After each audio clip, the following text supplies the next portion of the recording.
तपोवन संस्कृत पाठशाला आयोजित जीवन के लिए कुछ रहस्यपूर्ण बातें।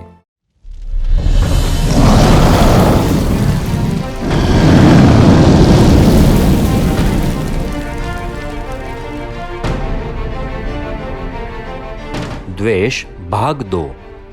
द्वेष वह अरुचि से उत्पन्न होता है। अरुचि ज्यादातर जीवों पर ही होती है।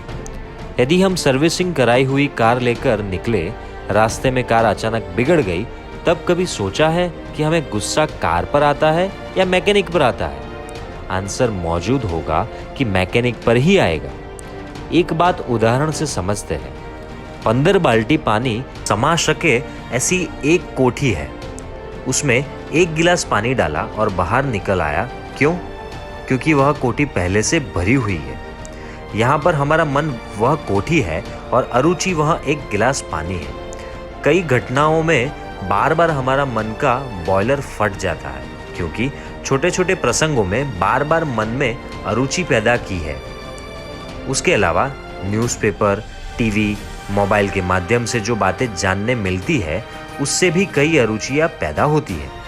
यह सभी प्रकार की अरुचियाँ एक एक बाल्टी जितनी मन रूपी कोठी में डालते ही रहते हैं और कोठी भर जाती है। हैरान गति तो तब होती है जब मन कोई दूसरे प्रसंग से अपसेट हो और गुस्सा होता है और कोई दूसरे प्रसंग पर। हमें यदि जीवन को प्रसन्नता से भर देना है तो अरुचि से भरी हुई कोठी खाली करनी ही पड़ेगी। खाली ही नहीं करनी है, किंतु खाली करने के बाद उससे उल्टी भी रख देनी है, जिससे वह कोठी फिर से भर न जाए। यह कोठी अरुचि से भर जाती है, किंतु अरुचि तो द्वेष से उत्पन्न होती है। इसलिए द्वेष के प्रकार को जानना पड़ेगा। द्वेष के 4 प्रकार हैं। पहला, तेजो द्वेष। हमारे सामने किसी को मान सम्मान मिलता है तब और किसी की सिद्धि या प्रगति देखकर मन में जो जलन होता है, उसे तेजो द्वेष कहते हैं। 2, ईर्ष्या द्वेष। किसी की भी भलाई होते हुए उससे न सहने पर हम मन में ही जलते रहते हैं, उसे ईर्ष्या द्वेष कहते हैं। 3, गुण द्वेष। किसी के ज्ञान, दान, तप आदि गुणों को देखकर मन में अनेक प्रति दुर्भाव पैदा करना, उसे गुण द्वेष कहते हैं। 4, जाति द्वेष।